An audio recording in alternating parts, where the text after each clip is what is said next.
Welcome to a Little More You podcast. This podcast is for the woman who's done being who she's supposed to be and ready to step into her truth. Your life might look great on paper. You've done all the things that society says you should, but you feel like something's missing, and that something is you. This is where we'll make space to listen inward to the wisdom that's already within you and bring a little more you into the world. I'm Kendra, your host, and I'm honored to walk this path with you.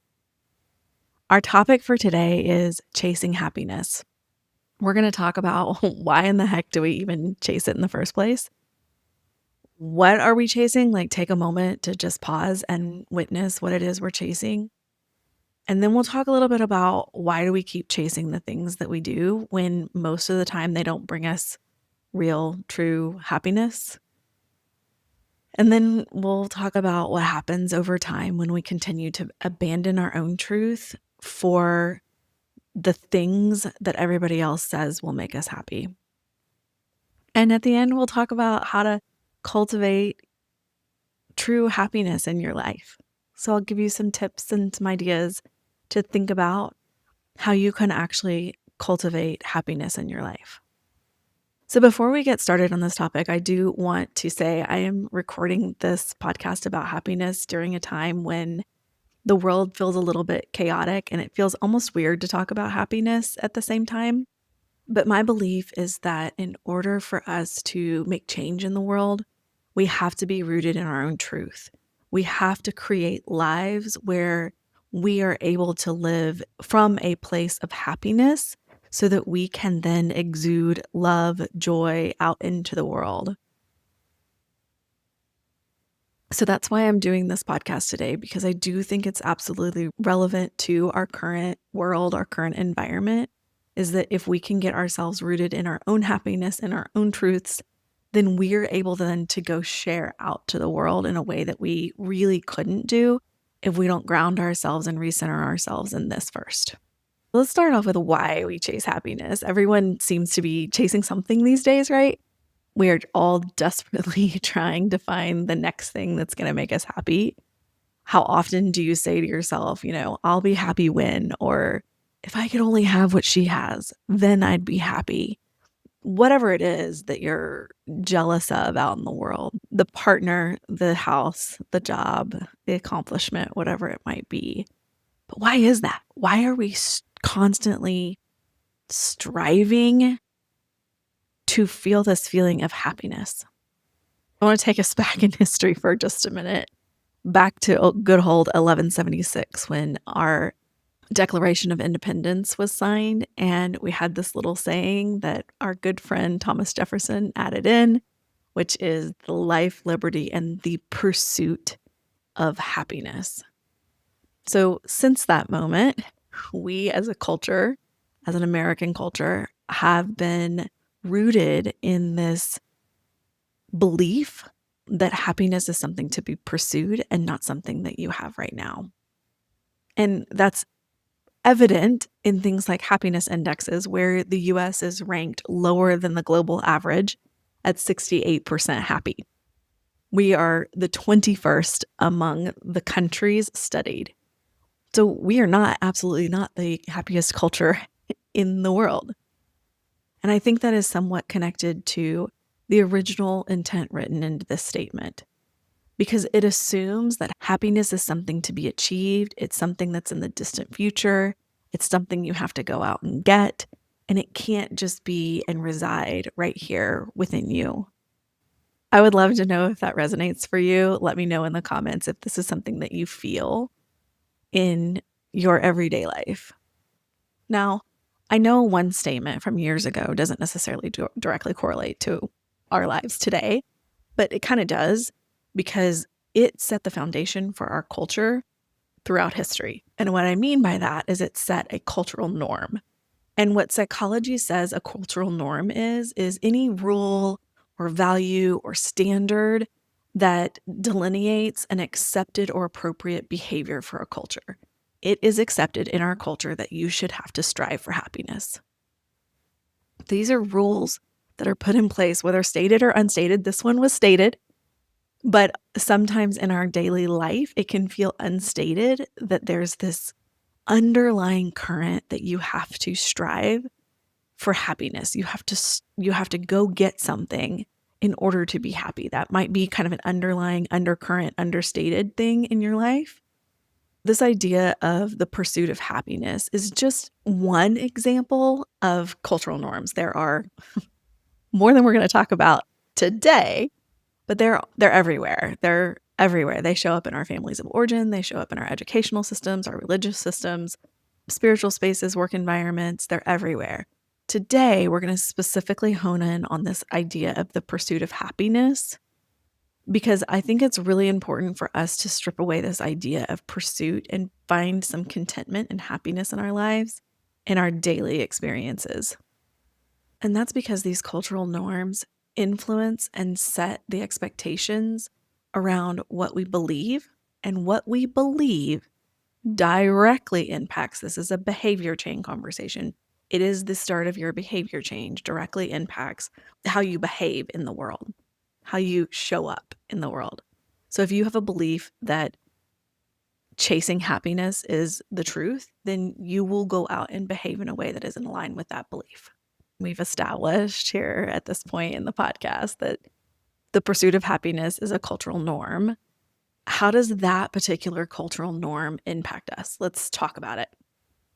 Throughout our lives, like I said, these cultural norms show up in a lot of different places. So think about what your parents, your teachers, maybe the internet, social media, advertisers, what if they all told you will make you happy? Many times when you take the time to consider this, you'll start to notice that everybody has a different opinion. You know, one group says happiness is this, another group says happiness is that, which creates a lot of confusion, right? We don't know what is going to bring us happiness because everybody says something different is going to bring us happiness. So what do? We go chase all of it. We go chase everything that everybody thinks will make us happy, and we're exhausted. So they can be these recommendations can be subtle hints, and frankly, sometimes not so subtle hints. They can be requirements that our parents say you have to go do this thing in order to be happy, and you go do that thing because, we believe our parents when we're young. But if we're not careful, we can spend our entire lives striving and chasing to do all the things that other people say will make us happy, and then never really truly find happiness, or the happiness that we want, which is the continuous contentment and happiness with who we are as human beings and the life that we're living. I'll give you an example of how this has shown up in my life. I've talked about this on previous podcasts, but my husband and I did experience the stillbirth of our daughter many years ago, and we did subsequently go through infertility treatments after that and went through several years of trying to have a child and couldn't. And then we ended up having a child totally naturally without any support. And so I had worked really, really hard to have this baby, this kiddo, super healthy, happy kid now. And one of the stories that I had been taught when I was young is that authority figures know better than me. So my teachers, my parents, older, wiser, they just know more than me. And in some cases, probably true. Age does bring wisdom, but where the tension lies is when that wisdom isn't necessarily aligned with my truth. So the story that I had been taught, the cultural norm in my home, was that authority figures know better than me. There was one night where I was holding my young son. He was probably 6 months old at the time, rocking him at night in the dark in my grandmother's rocking chair.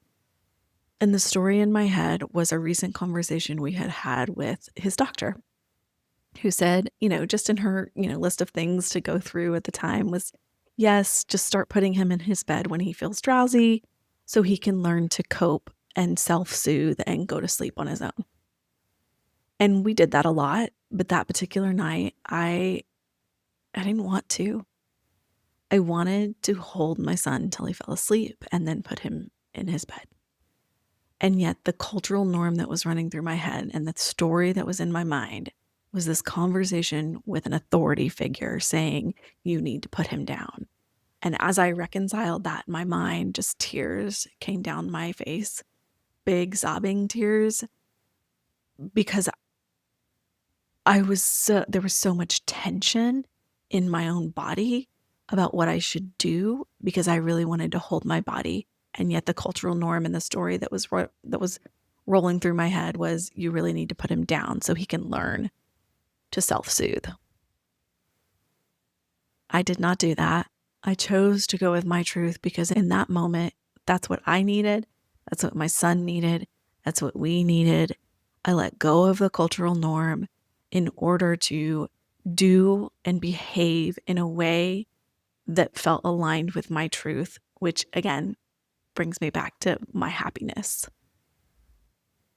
This is just an example. I would love for you to think about what are some of the cultural norms that you've been taught about what will make you happy via your family, your friends, your social groups, whatever, work, religion, any group that you're a part of. What if they told you will make you happy? What are the messages that you've received from the outside that say, this is what will make you happy? And the next question I want you to ask yourself is, what are you chasing because you think you need it in order to be happy? So the first question is kind of an external in, like, what have you heard? And then the next question is a little more like, what internally do you think you need and that you are chasing because you think you need it in order to be happy? This is just an opportunity to just kind of witness and pay attention to the things that you're chasing in your life. The next question that I want us to consider is, if our bodies know that this cultural norm doesn't feel great, then why do we ignore our inner truth and comply with the external cultural expectations? And there's two reasons that this happens. One is because of this need to belong. So our brains and our nervous systems were wired thousands of years ago, and they were wired during a time when we lived in small tribal communities where belonging in those small tribal communities did mean survival. If you were exiled from a group, you risked food, safety, community, all the things. It could lead to death if you didn't have the support of your small tribal community. It could lead to death. So our nervous systems have been wired and programmed to a certain extent to prioritize group norms and group expectations over our own truth. And then fast forward thousands of years to today, and we sit in a world where that is no longer the truth. For the most part, that is not the truth. Survival is not dependent upon belonging to a particular group. And yet our culture reinforces this idea that if you do not conform to a particular group's expectations, cultural norms, then you will get kicked out of the group and there may be consequences. We're told, whether stated or unstated, that being accepted or belonging to a particular group or fitting in with a particular expectation is more important than belonging and aligning to our own true selves. When in fact, as a human being, I think we've evolved to a place where that is actually the opposite is true. So we have our body, our nervous system remembering this idea that belonging equals survival. And then we have cultural statements and influence reinforcing that in our bodies. We're taught that other people know more about what will make us happy than we do, and that we should really ignore that inner wisdom of our own truth and instead seek those answers outside of ourselves. How often do you go out and like survey other people to make a decision?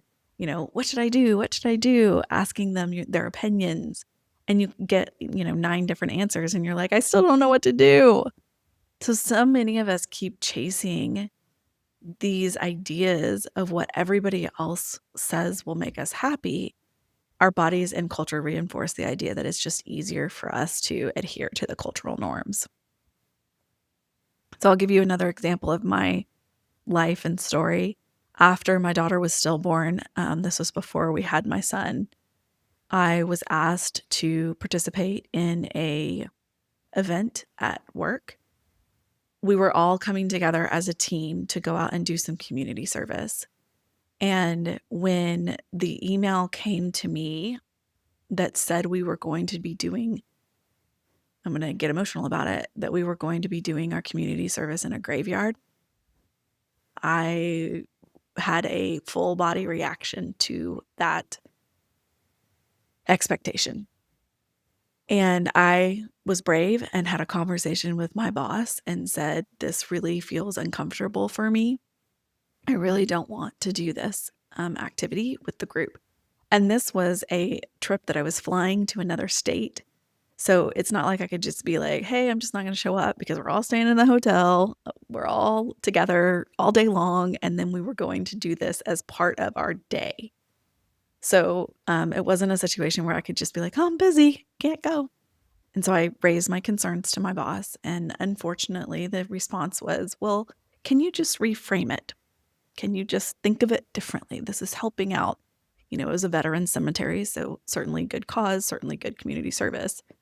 And I thought, okay, I'll just, suck it up and do it. That decision weighed on me. The idea of doing this event weighed on me so much that I just, for 2 weeks, 2 or 3 weeks, I just walked around just very like heavy. Like, I don't know how I'm going to do this.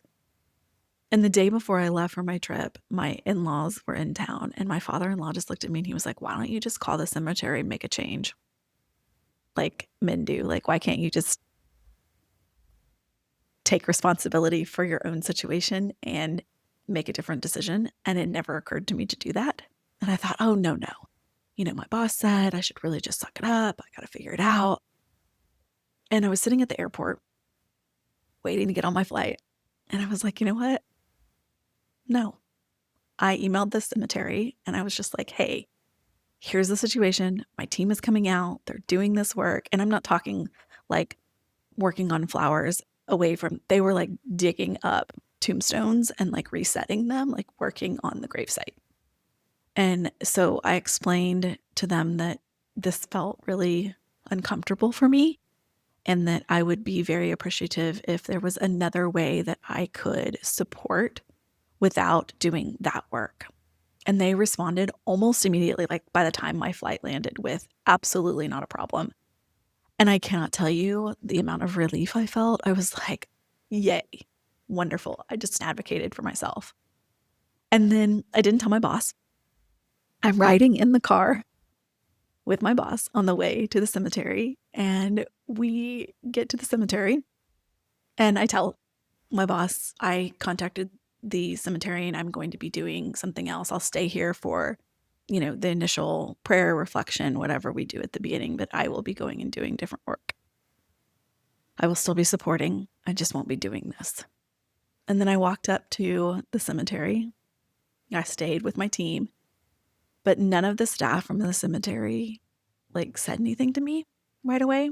And I thought, oh gosh, they forgot or they didn't know, or the message didn't get relayed to this gentleman who's helping us get it all set up.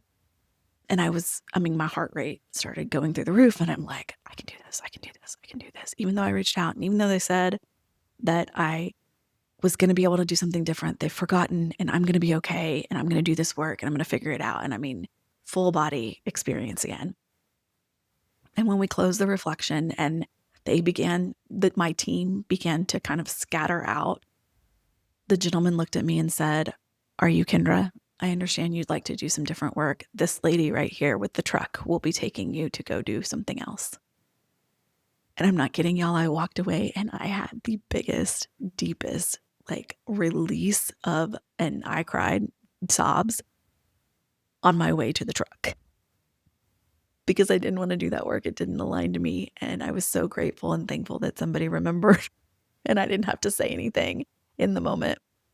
And I went and I think I ended up doing, they gave me like a rake and I did either at like cornhole or like horseshoes, like the sand, which is extremely meditative and beautiful. They just needed people to like somebody to go pull the grass that had grown up, the weeds that had grown up in that sand, and then kind of rake it smooth again. So I got to do that instead. And granted, I wasn't with my team, but I was still supporting the cemetery. I was still volunteering. I was still doing good work. And I was doing it in a way that aligned to my truth.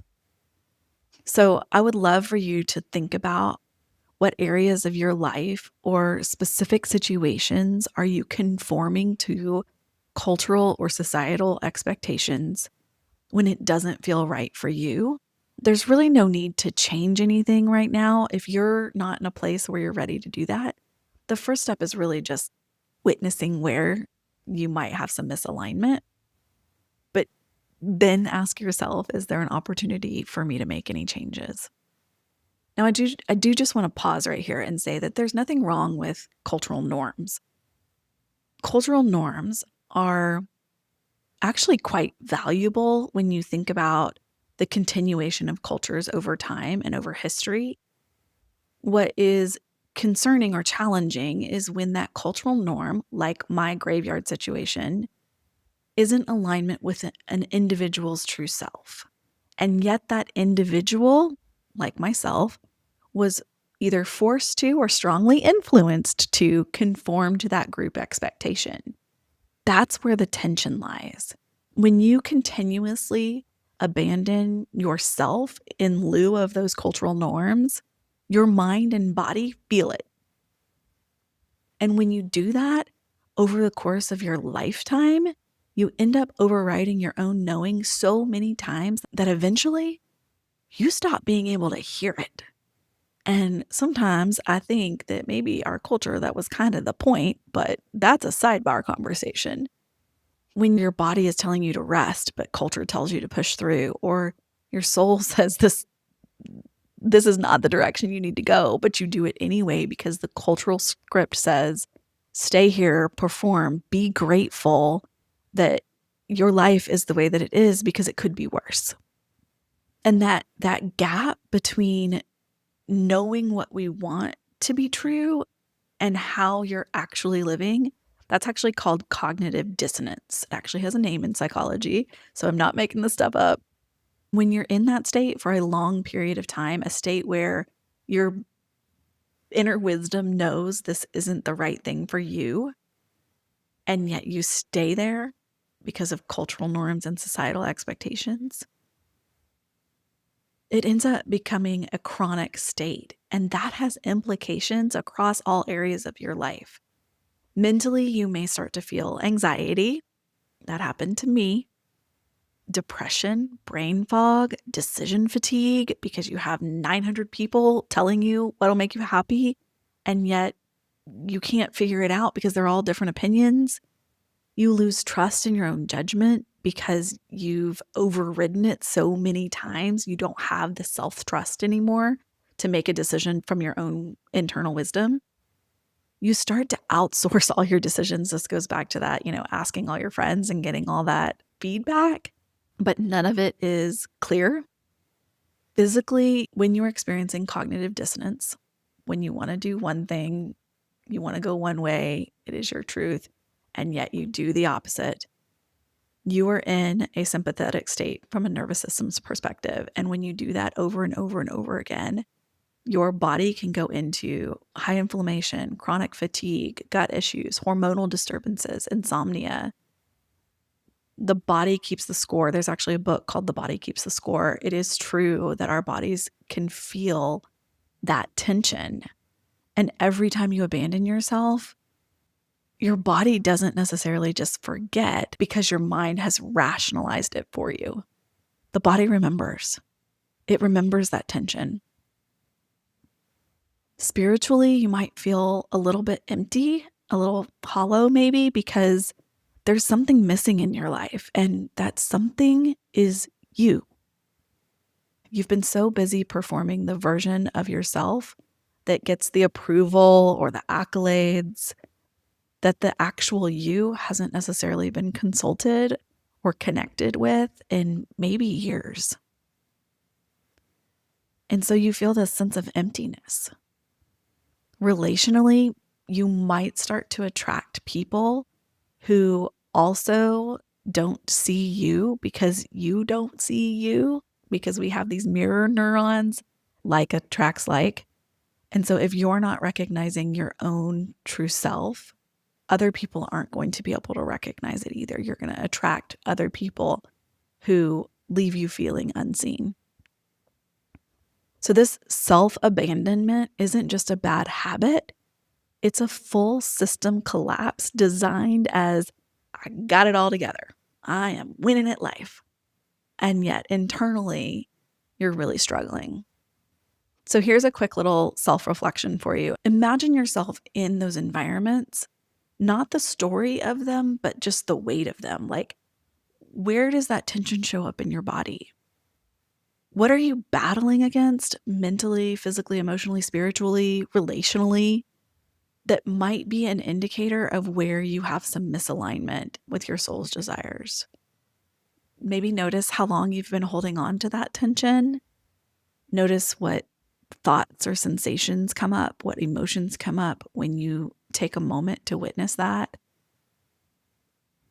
Fully embody how that felt, how that feels when you abandon your truth for those cultural expectations. You don't have to do anything with that information right now. Just notice how it feels. That's enough for right now. It may make you aware enough to make some different decisions in the future, but right now you just start with awareness. Everything is just starting with awareness.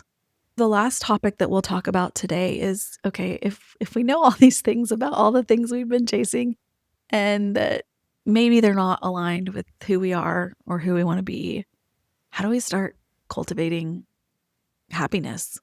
If the pursuit of happiness doesn't lead to happiness, what does? How do we get there? The answer is the happiness comes before, not after achievement or getting, or happiness isn't something to be chased. It's a state of being. And here's how we can start to cultivate some of that. Now, the first three things that I'm going to mention, I will say they come directly from a book called The Gap and the Gain by Dan Sullivan, which is a great book. It's specifically designed for entrepreneurs, but it is a book really about happiness in its essence. So there are three things that they say will help you lean into this being happy. And then I'll give you a couple of things that I think are important. The first one is to embrace the wants versus relying on the needs. This is just letting go of this idea that you need something in order to be happy. You can actually still continue to want something, the house, the car, the job, the this, but it's decoupling that want from this idea that you need it in order to be happy. So it's just a decoupling, and this is kind of a mindset shift conversation, just taking out the idea that you actually need something to be happy. You can still want it. Like I said, you can want all those things. You just have to rephrase it and imagine it in your mind that it's not something that you have to have in order to be happy. The second thing that they recommend in this book is to measure yourself backwards, which means that we tend to, and I used to do this a lot, and I'm really trying to reframe this for myself too. We tend to measure our progress based on where we're going, not from where we've been. So when you create a vision board or you create a goal and you set up, I want to be here by this day on this time. And if you ever have listened to me, you'll hear me rant about goals. I hate goals. I think they're ridiculous. That's a whole other episode. I will include a link to that one. below if you want to go listen to that one. But part of the reason that I don't like goals is this exact reason, is because when we set a goal or a vision for our future, we tend to measure ourselves against that. We're not there yet. I thought I'd be there by now. I didn't get as far as I thought I would this year towards that goal or towards that vision. And so we're constantly in what Dan Sullivan calls the gap. We're constantly in the gap. We're constantly in the negative. We haven't reached our goal yet. And so that immediately puts us in a state of depression, anxiety, frustration, irritation when you measure yourself against your future. Instead, he recommends measuring yourself against your past. So if I said 6 months ago that I wanted to start a podcast, I did. Here I am doing it. Now, is it perfect? Is it great? Is it, high volume views yet? No. But am I doing the thing? Yes. There is a different essence to feeling accomplished when you can say that you are making progress towards your goals based on from where you've been, rather than from where you're going. So that's the second way that we can cultivate happiness. The third way is, and this one's kind of a little tricky to explain, so I want to give it a minute. The third one is create meaning and value based on your past. So the way that this is explained is your past is flexible. Sounds counterintuitive, correct? The idea here is that your past only exists in your own mind. It no longer exists in the physical world. And so you can evolve to where your past means something different to you than it did in the moment. So basically, this goes back to somebody asked me at one point, do you think everything happens for a reason? And I was like, no, it's hard to say that I think everything happens for a reason when I've had a child who is stillborn. I don't think there was a reason for that to happen. Now, what I do believe is that we can find meaning and reason in the things that happen to us. And that's what they're talking about here.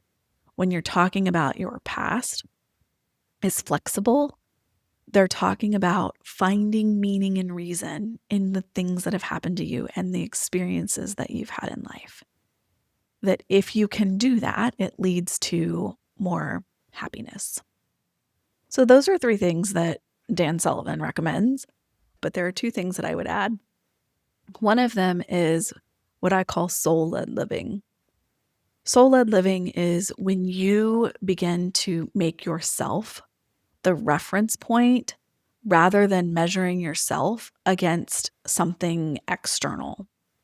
If you had 10 things that other people said would make you happy and you go do those 10 things and you don't ever feel continuous underlying happiness, you might feel a little bit of joy when you get that one thing or another, but continuous underlying happiness does not reside in your body. It's because you are going and chasing things that other people have said will make you happy, rather than soul-led living is really allowing your inner wisdom to determine what those things are for you. And you know that you don't need anybody else's permission to go do those things. So wipe the board clean of the 10 things that everybody else said you should go do to make yourself happy. And then tap into your inner wisdom and your inner knowing. Choose your own things that will make you happy. So that is a lot of the work that I do with clients. And if that's something that's calling you, I did create a 10-day True You reset that you can grab below if you want. It will give you an opportunity to just reset yourself with you at the center of your life. So there will be a link to that in the show notes below. Please grab it if you want. The last thing that can help cultivate happiness is to remember that we are not in total control of our lives, which means that we have to surrender to what is. My saying that I always say is do your part and surrender. So do your part is that we co-create our existence. I believe we co-create our existence. We have to show up. We have to do the work, the inner work. We have to then take action because nothing ever happens. Nothing ever comes to fruition without us taking some sort of action, which can sometimes be the hard part. And I help people work through, what's holding us back from taking that action. But when we can show up in our lives and make choices in ways that support the cultivation of those wants, and also we have to embrace the idea that we're not in control of everything. None of us can escape suffering. None of us can escape what it means to be human, which means grief and loss and suffering and tragedy. We're all going to experience those things. And this conversation about happiness does not negate that.